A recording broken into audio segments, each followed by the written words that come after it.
শিখর ধাওয়ান ভারতীয় ক্রিকেটের গব্বর। ভারতীয় ক্রিকেটের অন্যতম সফল এই ওপেনার গতকাল 24শে আগস্ট 2024 সব রকম ক্রিকেট থেকে অবসরের ঘোষণা দিয়েছেন। তো এই শিখর ধাওয়ানের ওভারঅল পুরো ক্রিকেট ক্যারিয়ারটা কেমন ছিল, চলুন সেটা নিয়ে আজকের এই ভিডিওতে ডিসকাস করা যাক। দেখুন, শিখর ধাওয়ান প্রথম আলোচনায় আসেন 2004 সালে, যখন তিনি ভারতের আন্ডার-19 বিশ্বকাপ জয়ী টিমের একজন সদস্য ছিলেন। এরপর তিনি তার রাজ্য দল দিল্লিতে জায়গা করে নেন। এরপর সেখানে ধারাবাহিকভাবে ভালো পারফর্ম করে ভারতীয় দলে ঢোকার একজন যোগ্য দাবিদার হয়ে ওঠেন। এরপর তার সেই স্বপ্নও পূরণ হয়ে গেল 2010 সালে, যখন তিনি অস্ট্রেলিয়ার এগেনস্টের সিরিজে ভারতীয় দলের হয়ে খেলার সুযোগ পেলেন। যথারীতি সেখানে তার ডেবিউ হয়ে গেল। এরপর আর কি তিনি বলতে গেলে কিছুটা আনলাকি, কারণ ওই অভিষেক ম্যাচেই তার পার্টনারের সাথে ভুল বোঝাবুঝিতে তিনি কোনোরকম রানের খাতা খুলতে না পেরেই আউট হয়ে গেলেন। তো এরপর আর কি যথারীতি তিনি ভারতীয় দল থেকে বাদ চলে গেলেন, কারণ সামনেই 2011 ওডিআই ওয়ার্ল্ড কাপ ছিল। সেই আর কি বিশ্বকাপের জন্য ভারতীয় দল মোটামুটি ফিক্সই ছিল, তো সেখানে ধাওয়ানের ঢোকার কোনো জায়গা ছিল না। তো এরপর 2011 ওডিআই ওয়ার্ল্ড কাপ জেতার পর ভারত গেছিল, আমার মনে আছে, ওয়েস্ট ইন্ডিজ সফরে। তো সেইখানে যখন সব সিনিয়ররা বিশ্রামে চলে গেছিলো, তখন আবার ধাওয়ানকে টিমে ফেরানো হয়েছিল ওপেনার হিসেবে। তো সেইখানে 5 ম্যাচের মধ্যে আমার মনে হয় ধাওয়ান 3-4 ম্যাচ খেলেছিল সেই সময়, তার মধ্যে একটা দুটো ভালো নকও খেলেছিলেন। তো এরপর যখন আবার ওই পুরনো সিনিয়ররা যখন আবার ভারতীয় দলে ফিরে আসে, আবার ধাওয়ান তার অবস্থানটা হারান। তো এরপর আর কি মাঝের 2 বছর আর কি ধাওয়ান ভারতীয় দলের আশেপাশে আর জায়গা করতে পারেননি। এরপর তখন আর কি ভারতীয় দলে ওপেন করতো স্পেশালি ওডিআই আর টেস্টে ওই গৌতম গম্ভীর আর বীরেন্দ্র সেহবাগ। তো এই দুজন আর কি মাঝখানে অফ ফর্মে পড়ে গেছিলো 2012 শেষের দিকে বা 13 শুরুর দিকে, স্পেশালি ওই পাকিস্তানের সাথে ওডিআই সিরিজটা হারার পর। এরপরই ভারতীয় দলে একটা পালা বদলের রব ওঠে। সেই সময় তৎকালীন ক্যাপ্টেন মহেন্দ্র সিং ধোনি আর কি তরুণদের আর কি বেশি বেশি করে সুযোগ দেন, সিনিয়রদের আর কি রোটেশন মেথডে পাঠিয়ে তরুণদের বেশি বেশি করে সুযোগ দিতে থাকলেন। তো তখনই সেখানে আর কি ধাওয়ানকেও তখন আর কি কল আপ করা হলো টেস্ট সিরিজের জন্য অস্ট্রেলিয়ার এগেনস্টে। তো সেইখানে মোহালিতে তার টেস্ট অভিষেক ঘটে, আর অভিষেকেই তিনি 187 রানের একটা চমৎকার একটা অনবদ্য ইনিংস খেলে অস্ট্রেলিয়াকে পুরোপুরি আউটপ্লেট করে দিয়েছিলেন। তো সেই ম্যাচটা ভারতের জিততে ওই 187 রানের ইনিংসটা কিন্তু একটা খুব ভালো টোন সেটিং হিসেবে কাজ করেছিল। শুধু তাই নয়, এইটা ছিল ধাওয়ানের রেকর্ড, এবং রেকর্ডটা এখনও মানে অক্ষুণ্ণ রয়েছে, যে অভিষেক টেস্টে এত বেশি রান কেউ করতে পারেনি। আর তার উপরও আরেকটা কথা, ওই 187 রানটা তিনি করেছিলেন 100+ স্ট্রাইক রেট রেখে। এটাও কিন্তু কোনো মুখের কথা না, তাও অস্ট্রেলিয়ার মতো টিমের এগেনস্টে। তো এরপর যথারীতি ওই টেস্ট সিরিজের পর আইপিএল আসে। এই আইপিএলের পর ভারতীয় দল যায় চ্যাম্পিয়ন্স ট্রফি খেলতে ইংল্যান্ডের মাটিতে। তো আমার মনে আছে সেই চ্যাম্পিয়ন্স ট্রফির টিমে ভারত রেগুলার ওপেনার হিসেবে দুজনকে নিয়ে গেছিল, একজন হচ্ছে এই শিখর ধাওয়ান আর একজন মুরলী বিজয়, কারণ সাম্প্রতিক সময় তারা ভারত ফর্মে ছিলেন। তো মুরলী বিজয়ের একটা সমস্যা হয়েছিল, তার আগের যে আইপিএলটা সেখানে আইপিএলের শেষ অর্ধে আর ওই চ্যাম্পিয়ন্স ট্রফির 2টো প্রস্তুতি ম্যাচে তিনি ভয়ঙ্কর রকম অফ ফর্মে চলে গেছিলেন, একদমই ব্যাটে আর কি রান করতে পারছিলেন না। তো সেই সময় ভারত মনে আছে তাদের প্রথম ম্যাচটা খেলেছিল সাউথ আফ্রিকার এগেনস্টে। ওই ম্যাচে মহেন্দ্র সিং ধোনি একটা মাস্টার মাইন্ড আর কি কাজ করেছিল। সেই ম্যাচে আর কি তিনি শিখর ধাওয়ান আর রোহিত শর্মাকে ওপেন করতে পাঠিয়ে দেন। এরপর ওই ওপেনিং জুটিটা 127 রানের একটা আর কি মানে রান তুলে দলকে আর কি একটা খুব ভালো স্টার্ট এনে দেয়। আর শিখর ধাওয়ান ওই ম্যাচে 94 বলে 114 রানের একটা অনবদ্য নক খেলে আর কি সাউথ আফ্রিকার এগেনস্টে আর কি ভারতকে 331 রান তুলতে সাহায্য করে, আর ফলে ভারত ওই ম্যাচটাও খুবই সহজেই জিতে যায়। তো এর পরের ম্যাচেই আর কি ওয়েস্ট ইন্ডিজের এগেনস্টেও সেখানেও শিখর ধাওয়ান একটা সেঞ্চুরি করলেন, 102 নট আউট, আমি যদি খুব ভুল না করি।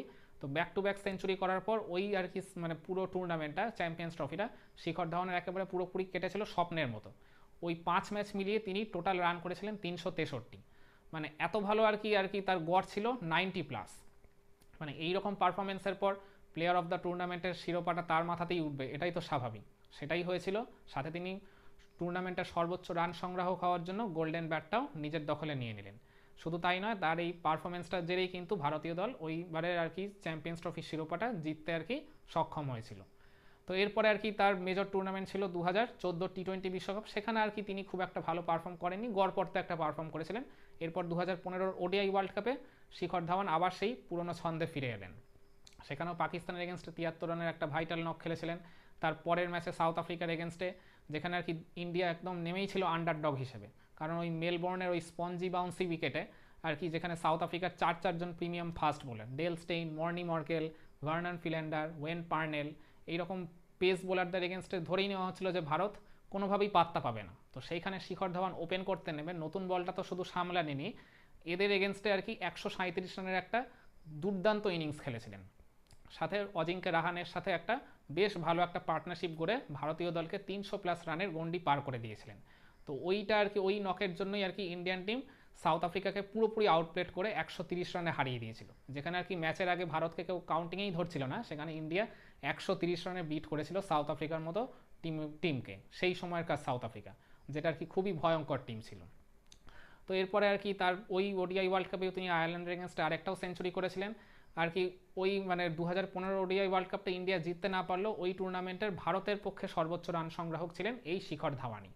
এরপর 2017 চ্যাম্পিয়ন্স ট্রফিতেও তিনি 300+ রান তিনি করেছিলেন, যদিও ভারত ফাইনালে আর কি হেরে গেছিল পাকিস্তানের এগেনস্টে, কিন্তু শিখর ধাওয়ান তার নিজের কাজটা কিন্তু করে দিয়ে গেছিল। একটা সেঞ্চুরি, দুটো হাফ সেঞ্চুরি প্রবাবলি তিনি করেছিলেন। সেখানেও 300+ রান করে টুর্নামেন্টের সর্বোচ্চ রান সংগ্রাহক হয়েছিলেন, সাথে গোল্ডেন ব্যাটটাও তিনিই জিতেছিলেন। তো এরপর 2019-এর ওডিআই ওয়ার্ল্ড কাপেও শিখর ধাওয়ানের স্টার্টটা খুব একটা ভালো না হলো। সেকেন্ড ম্যাচে অস্ট্রেলিয়ার এগেনস্টে তিনি চমৎকার একটা 117 রানের ইনিংস খেলেন, ওই মানে মিচেল স্টার্ক, প্যাট কামিন্স এদের মতো বোলারদের এগেনস্টে, তাও ওভালের ওই বাউন্সি উইকেটে। তো সেখানেও আর কি শিখর ধাওয়ান ওই ইনিংসটার জন্যই ভারতীয় দল 350+ রান করতে সক্ষম হয়েছিল, আর সেখানে অনায়াসেই তারা কিন্তু অস্ট্রেলিয়াকেও বিট করেছিল। আর কি দেখা গেছিলো যে আইসিসি ইভেন্ট যখনই আসতো, স্পেশালি আর কি 50 ওভারের আর কি আইসিসি ইভেন্ট, চ্যাম্পিয়ন্স ট্রফি বা ওডিআই ওয়ার্ল্ড কাপ, তখনই আর কি শিখর ধাওয়ানের ব্যাট ঝলসে উঠতো। এই কারণেই আমি দেখলাম গতকাল আইসিসি তাকে ট্রিবিউট করে একটা ভিডিও দিয়েছে, সেখানে আর কি লেখা ছিল মিস্টার আইসিসি। ঠিক এই কারণেই আর কি আইসিসি আর কি তাকে ওই আর কি আখ্যাটা দিয়েছেন। তো এরপর শিখর ধাওয়ান মানে কি 2020 মানে কোভিড প্যান্ডেমিকের পর যখন আর কি ভারতীয় দল অনেকদিন ম্যাচ খেলেননি, তারপরেও আর কি তিনি মানে ইন্ডিয়ান টিমের হয়ে আর কি খেলেই ছিলেন, তিনি আর কি ছিলেন ফার্স্ট বা সেকেন্ড চয়েস ওপেনার। এরপর মানে তার আগে তার টেস্ট ক্যারিয়ারটা অলমোস্ট শেষ হয়ে গেছিলো 2018 সালে। তো কিন্তু তিনি ওডিআই এর টি20-তে কিন্তু তিনিই প্রথম চয়েস ছিলেন, তিনি আর রোহিত শর্মা। তো এরপর 2021-এর আর কি দেখা যেত আর কি সেই সময় ওই কোভিড প্যান্ডেমিকের পর যখন সিনিয়ররা মেনলি বিশ্রামে চলে যেত, তখন ওই ওডিআই ফরম্যাটে ভারতীয় মানে দল যখন বিদেশ সফর করতো, তখন শিখর ধাওয়ানকে ক্যাপ্টেন করেই কিন্তু দল পাঠানো হতো। তো এরপর 2021 সালের ওই জুলাই আগস্টের দিকে তিনি শ্রীলঙ্কার এগেনস্টে শেষ টি20টা খেলে ফেললেন। এরপর দেখা গেল 2021-এর টি20 ওয়ার্ল্ড কাপের স্কোয়াডে তারা জায়গা হয়নি। এরপরই মেবি তিনি বুঝে গেছিলেন যে টি20 আর কি দলের হয়ে ভারতীয় দলের জার্সিতে তার আর ম্যাচ খেলা সম্ভবত আর হবে না, আর হয়ওনি। তারপরে তিনি মেনলি ওই ওডিআইয়ের জন্যই বিবেচিত হতেন, কিন্তু ওডিআইতে তিনি আর রোহিত শর্মাই ছিলেন ফার্স্ট চয়েস ওপেনার 2022 সালের শেষ পর্যন্ত। এরপর জানি না কি একটা ছন্দপতন ঘটলো, তারপর 2022 সালের ওই মানে ডিসেম্বর মাসে চট্টগ্রামে বাংলাদেশের এগেনস্টেই তার আর কি শেষ ভারতীয় দলের জার্সিতে ওডিআই খেলা হয়ে গেল। ইভেন ভারতীয় দলের জার্সিকে ওটাই ছিল তার লাস্ট ম্যাচ। আমরা ভেবেছিলাম হয়তো বা 2023 ওডিআই ওয়ার্ল্ড কাপ পর্যন্ত সিলেক্টররা তার কথা ভাববেন, কিন্তু দেখা গেল বাস্তবে তিনি তার জায়গাটা হারিয়েছেন শুভমান গিলের কাছে। শুভমান গিল হয়তো ওই সময় যেটুকু মানে সুযোগ পেয়েছিলেন সেটাই আর কি দুহাত ভরে কাজে লাগিয়ে চমৎকার পারফর্ম করে আর কি এক প্রকার শিখর ধাওয়ানকে দল থেকে আর কি বাদই করে দিয়েছিলেন। শিখর ধাওয়ান আইপিএলটা কিন্তু কন্টিনিউ করে গেছিলেন, এবং আইপিএলে কিন্তু সেখানে ধারাবাহিকভাবে প্রত্যেক সিজনেই 400, 450 বা 500+ রান কিন্তু তিনি ধারাবাহিকভাবেই করতেন।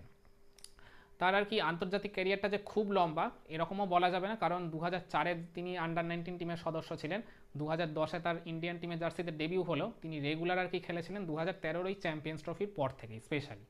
মানে তার ইন্টারন্যাশনাল ক্যারিয়ারটা দেখতে গেলে, আর তিনি বললাম শেষ ম্যাচ খেলেছেন 2022 সালে, মানে ওই 9-10 বছরের মতোই ধরা যেতে পারে তার আন্তর্জাতিক ক্যারিয়ারটা। তো এই ক্যারিয়ারে তিনি 34 টেস্ট, 167 ওডিআই আর 68খানা টি20 খেলেছেন।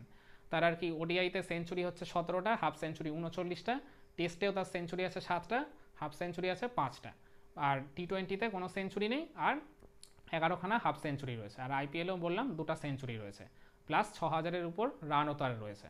তো আর কি দেখতে গেলে ভারতীয় দলের জার্সিতে তার মোট সেঞ্চুরির সংখ্যা ওডিআইতে 17 আর টেস্টে 7, মানে 24টা। ওভারঅল দেখতে গেলে তার 9-10 বছরের মাত্র এই ক্যারিয়ারে এটা আর কি খুবই ভালো একটা পারফরমেন্স, চমৎকার একটা পারফরমেন্স। আর তার সেই ক্যাচ তালুবন্দি করে তার যেই যে থাই ফাইভ বা হাই ফাইভ যাই আপনারা বলেন না কেন, এই আর কি যে ইউনিক সেলিব্রেশনটা, এই যে একটা ট্রেডমার্ক সেলিব্রেশন, এটাও কিন্তু আমাদের সবার মনের মণিকোঠায় লেগে থাকবে। ওটাও আমরা সবাই খুবই মিস করব, কারণ শিখর ধাওয়ানকে আমরা আর মাঠে কখনোই দেখতে পাবো না পারফর্ম করতে, কারণ তিনি আর আইপিএলটাও খেলবেন না, সব রকম ক্রিকেট থেকেই অবসরের ঘোষণাটা দিয়ে দিলেন। তো যাই হোক, তো শিখর ধাওয়ানের আগামী জীবনের জন্য শুভকামনা রইল, তিনি এরপর যাই করুন না কেন তাতেই তিনি সফল হন, এই কামনাই করি। তো শিখর ধাওয়ানের এই ওভারঅল আর কি 9-10 বছরের আন্তর্জাতিক ক্যারিয়ারে কোন মুহূর্তটা আপনার কাছে স্পেশাল মনে হয়েছে কমেন্ট করে জানিয়ে দিন তো দেখি।